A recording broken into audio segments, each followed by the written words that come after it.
Hello, and welcome to Business Bites with Brandy. I'm Brandy Renee with Better Business Strategies, and I'll be your host today, just like every day. No guests this week, just me. And if you're just tuning in, let me do a quick intro. My name is Brandy Renee. I'm originally from Colorado, but I've been living on Oahu in Hawaii for about 6 years now. I have an MBA in finance and accounting through Regis University, and I have been a small business owner or helped small businesses for most of my adult life. And I call myself a holistic business strategist because I also have a certification in life coaching. And my mission is to help small business owners become happy, healthy, and wealthy through better strategies for business and life. I learned a long time ago that my business strategies are fabulous, but if the human being who runs the business can't show up for them, they don't mean jack. So I work with people to institute better life strategies so that they can grow with their business. All right, today we're going to talk about money. Money, money, money, money. Now, because my background is in accounting and finance, and I work with small business owners all day, I talk about money a lot. And because financial literacy is one of my personal missions, I definitely talk about personal finances, business finances. I talk about money every single day. But I was recently reminded that not everybody feels comfortable about talking about money. And so today I want to talk to you about some money blocks that might come up. And one of those money blocks is that it's rude to talk about money, that we shouldn't talk about money, that it's bad luck to talk about money, that it's gauche to talk about money, that it's rude to talk about money. And if you're a business owner and the subject of money feels taboo, you might be setting yourself up for some sabotage as far as generating revenue and creating profitability in your business. So let's cover some basic money mind blocks that might be showing up for you. Now, money's the root of all evil. We've heard that 1,000 times in many places and many ways, but really, money's just a tool. It's a tool that can give you options and create freedom in your life. It's not good or evil. It's really just a tool. Only greedy people want a lot of money. And I don't consider myself a greedy person. In fact, I'm incredibly generous when I have money. And I definitely want to have money. I'm a business owner. If I don't make money, then I can't continue to provide services to my clients who also want to make money. And guess what? People actually hire me to help them make more money. And they're great people. I wouldn't consider any of my clients to be greedy. So, check yourself maybe if you're getting that if I want money, I must be greedy. That's not true. Money is a tool. It can take you places and buy you things. And who doesn't want the freedom that money can get? Maybe your family has some resentment towards rich people or some negative connotation around being wealthy. And, they might not also like people who shave their head or have tattoos or dye their hair rainbow colors. But if you want to do that, it's your body, it's your life.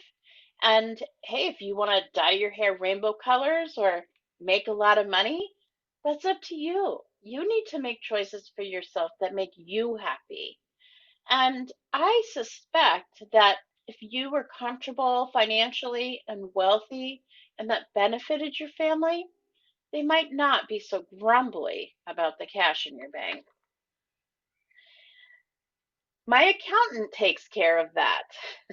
That's something that I often hear from business owners, and that's all fine and well, but I can tell you from my days in accounting that many people have come to me because their accountant wasn't doing things right, or maybe wasn't the most honest person in the world, or maybe wasn't the most competent person in the world, And because that business owner left all of their financial dealings in the hands of that accountant, they got screwed.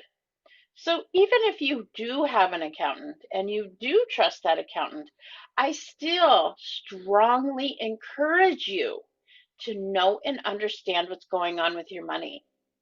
Educate yourself enough to ask questions, to be able to look at your financials and understand what's coming in, what's going out, and what your bottom line is and why. A lot of CPAs just take the numbers that a bookkeeper or you gives them, puts them into the tax documents, and files your taxes.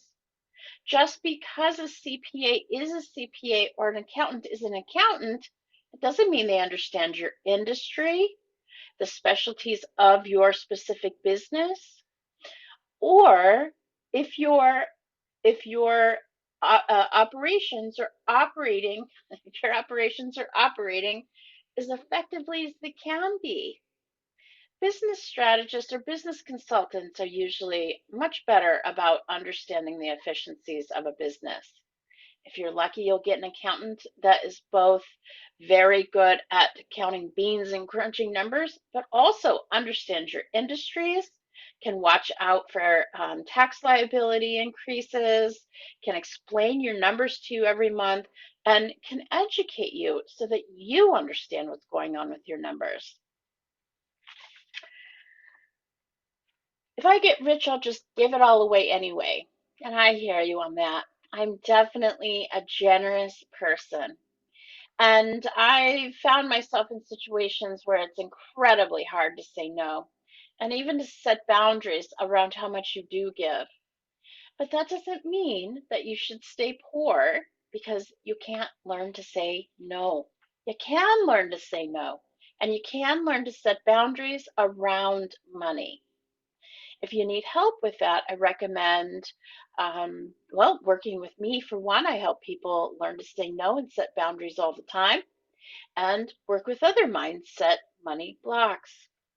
But help yourself by setting boundaries, saying no, and still having money in the bank for yourself. Scarcity mindset. Now, if you have grown up poor or you've had a huge financial setback, you might be in scarcity mindset without even realizing it. I grew up really, really poor. Sometimes we didn't have electricity or running water. Food scarcity was a real thing in my childhood. And as I grew up, I found that I definitely had a scarcity mindset. I didn't even realize it until many years later. And having a scarcity mindset can make you really make some short-sighted decisions about hanging on to money that might otherwise be used or leveraged to increase your wealth. If you are in financial mindset, you might say no to a consultant that could help you actually double or triple your revenue or profitability in a year or so. You might say no to taking on some debt that can then be leveraged to massively scale your business. If you're in scarcity mindset, you might be hanging on to stuff, and that means having your hands closed instead of open to accepting more abundance in your life. A scarcity mindset actually lowers your vibration, telling the universe that you don't want more because you have little. You're used to having little, and you're comfortable having a little. So, shifting out of that scarcity mindset can be done with a very simple tool, gratitude. When we can shift out of scarcity and lack and only thinking about what we don't have, we can shift our vibration higher into abundance. And money's not everything.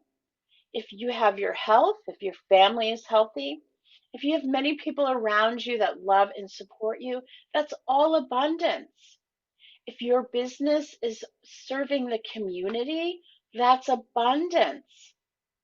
If your business is generating a revenue or profit, no matter how small, that's still abundance. Using using gratitude to understand the abundance that we have in the rest of our life can help shift us out of lack and shift us into gratitude and abundance. Working with a professional to understand your scarcity mindset blocks and working around them and putting new ideas and mindsets around money in place so that you can understand how leveraging works to scale your business, about how investing can actually make you more money in the long run. All of that stuff can massively change your life. And let me just give you an example of that. I have a couple of examples now that I'm talking about it. Um, or let me cover one more.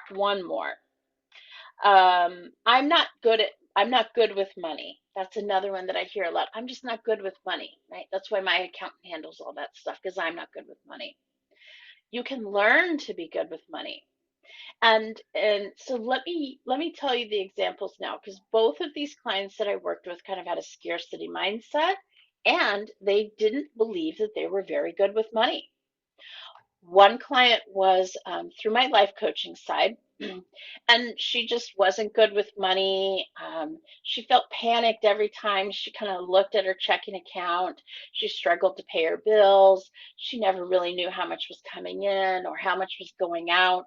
She was constantly like putting out financial fires because her phone would get turned off or she'd get a past due notice for her cable or the electricity.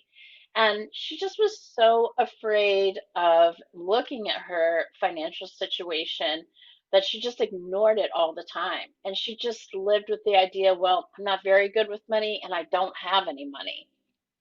After working with me for about 3 months, she got very comfortable looking at her bank statements and her credit card statements. We created a budget together and she began to understand exactly how much was coming in, how much was going out.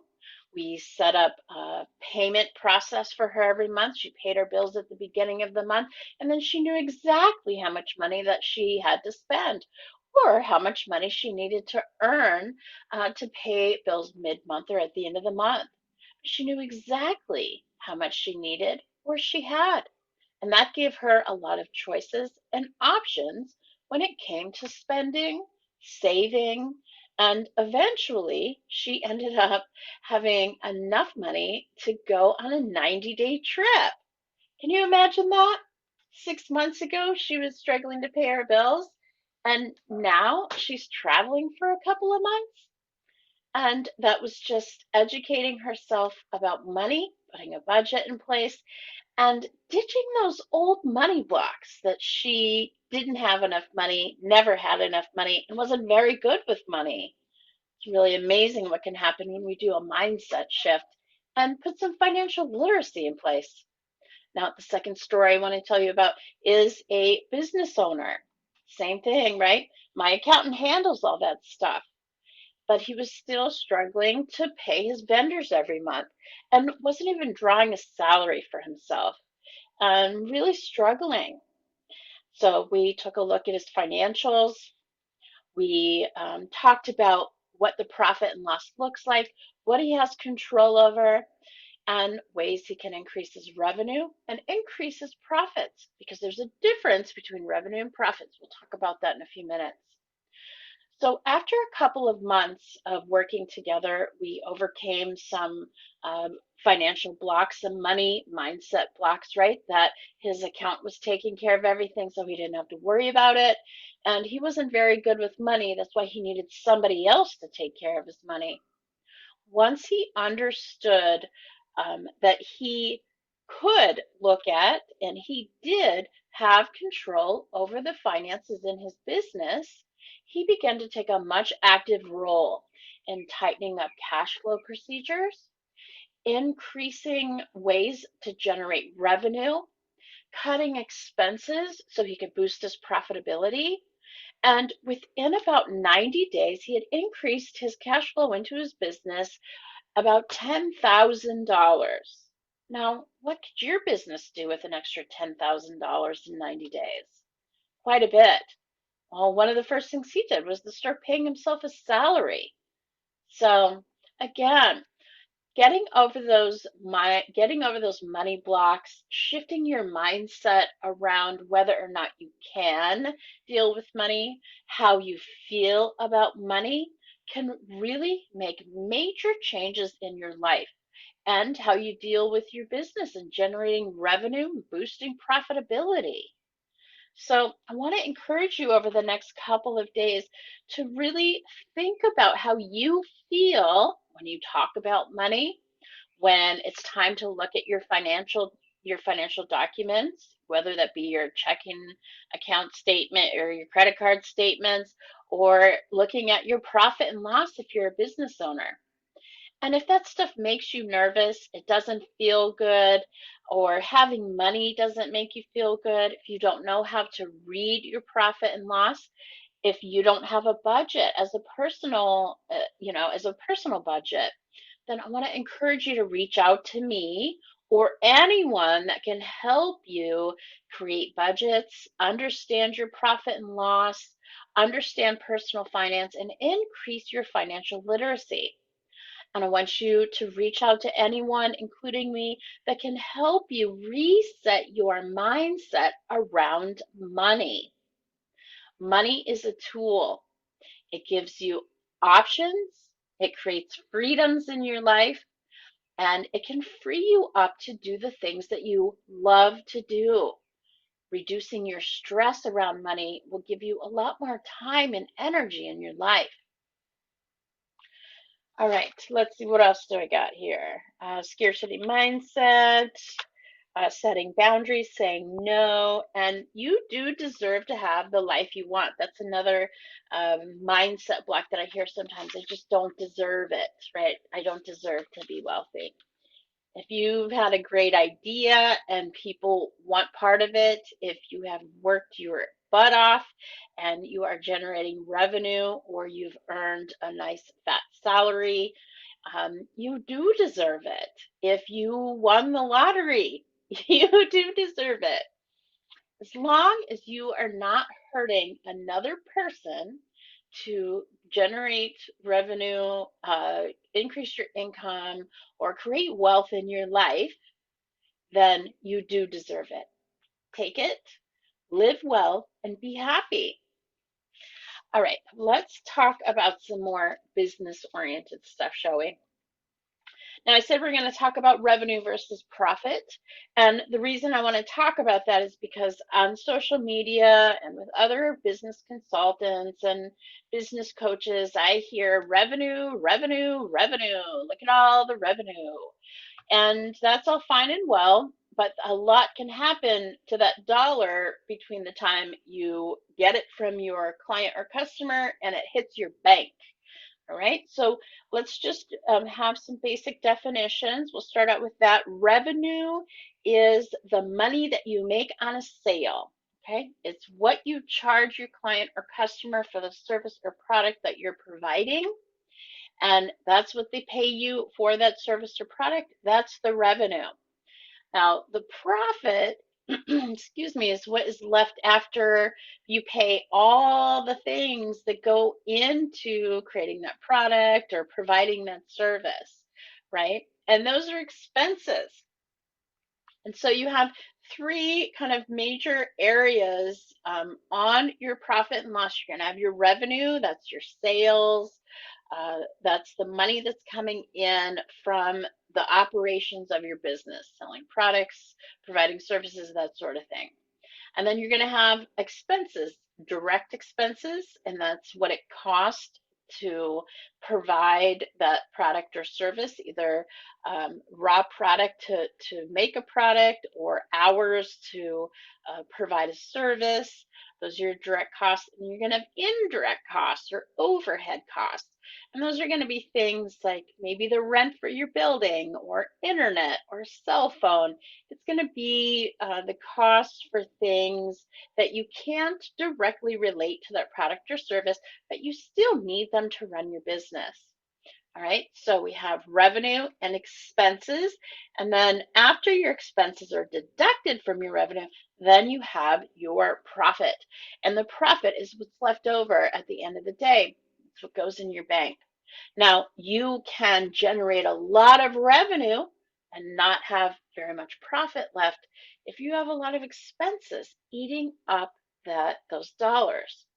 You can also have a little bit of revenue and have huge profit if you don't have a lot of expenses. So keep that in mind when you hear people talking about revenue, revenue, revenue.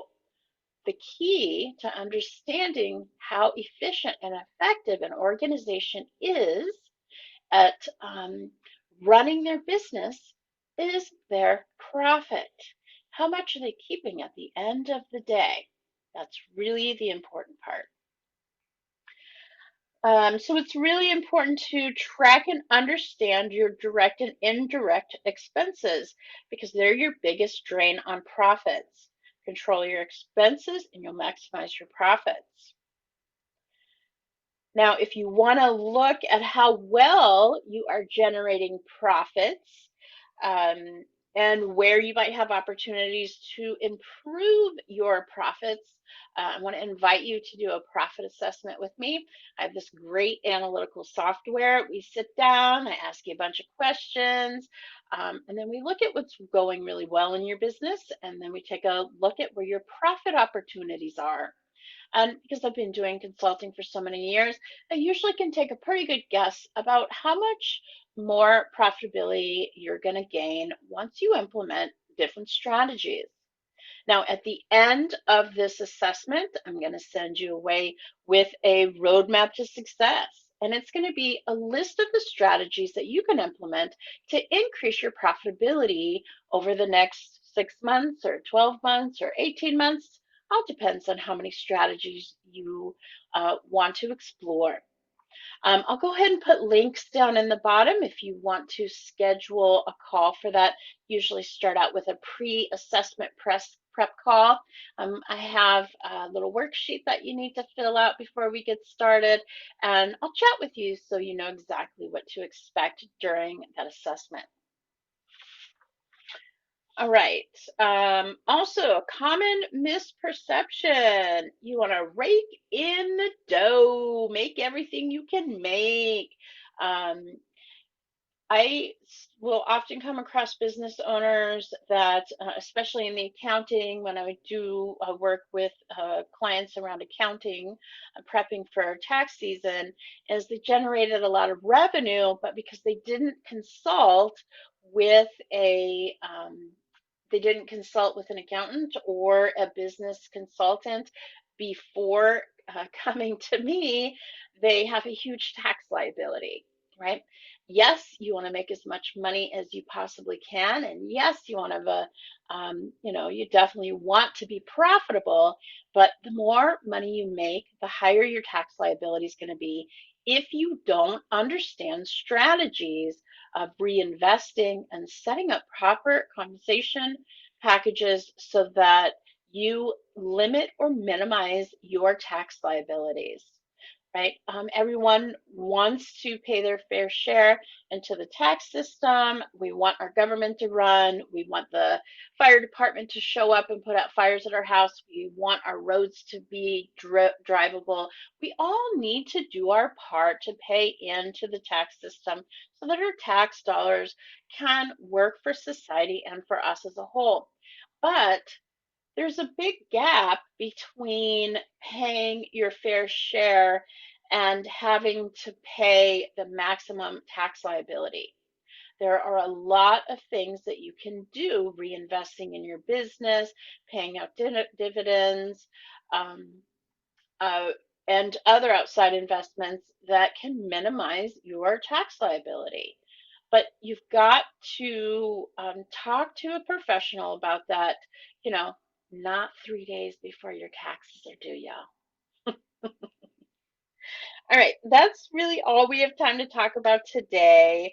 But if you want to talk more about money, about profits, about generating revenue, or anything about business or money mindset, definitely schedule a call with me. I will put links down below. And of course, you got to do the YouTube bit. Please like and subscribe, and so you can catch more better business strategy, business bites with Brandy. All right, thanks, y'all. Have a beautiful day and tune in again next week, and I'll have a guest on. Thanks so much for watching today.